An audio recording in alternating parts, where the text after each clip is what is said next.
La Genèse, chapitre 12. L'Éternel dit à Abraham, « Va-t'en de ton pays, de ta patrie, et de la maison de ton père, dans le pays que je te montrerai. Je ferai de toi une grande nation, et je te bénirai. Je rendrai ton nom grand, et tu seras une source de bénédiction. Je bénirai ceux qui te béniront, et je maudirai ceux qui te maudiront, et toutes les familles de la terre seront bénies en toi. » Abraham partit comme l'Éternel le lui avait dit, et Lot partit avec lui. Abraham était âgé de 75 ans lorsqu'il sortit de Charan. Abraham prit Sarai, sa femme, et Lot, fils de son frère, avec tous les biens qu'il possédait et les serviteurs qu'il avait acquis à Charan. Ils partirent pour aller dans le pays de Canaan, et ils arrivèrent au pays de Canaan. Abraham parcourut le pays jusqu'au lieu nommé Sichem, jusqu'aux chênes de Morée. Les Cananéens étaient alors dans le pays. L'Éternel apparut à Abraham et dit, « Je donnerai ce pays à ta postérité. » Et Abraham bâtit là un autel à l'Éternel qui lui était apparu.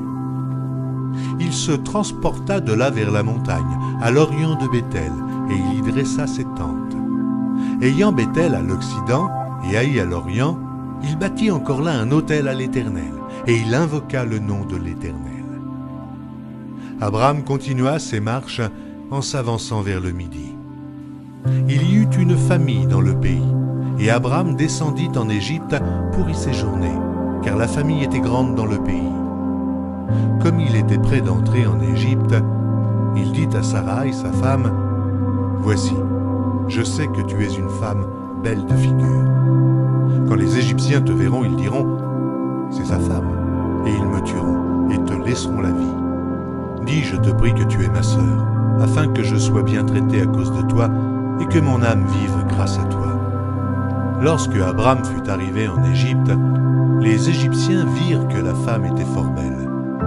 Les grands de Pharaon la virent aussi et la vantèrent à Pharaon, et la femme fut amenée dans la maison de Pharaon. Il traita bien Abraham à cause d'elle. Et Abraham reçut des brebis, des bœufs, des ânes, des serviteurs et des servantes, des ânesses et des chameaux.